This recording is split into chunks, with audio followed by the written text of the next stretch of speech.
वजीर खजाना सेनेटर इसहाक डार का कहना है कि नवाज शरीफ के इलेक्शन लड़ने पर पाबंदी खत्म हो चुकी, नए कानून के तहत अब वो इलेक्शन लड़ सकते हैं।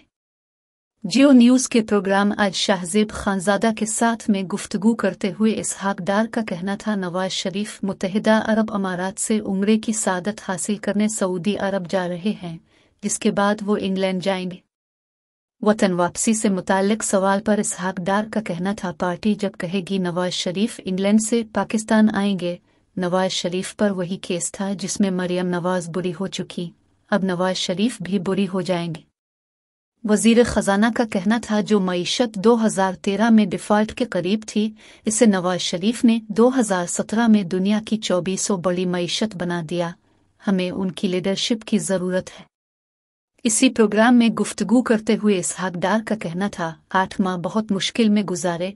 मेरी टीम के लोग भी कहते थे कि IMF के साथ मुआहदा नहीं हो सकेगा, लेकिन मैं उनसे कहना था कि मुआहदा जून के आखिरी हफ्ते में हो जाएगा।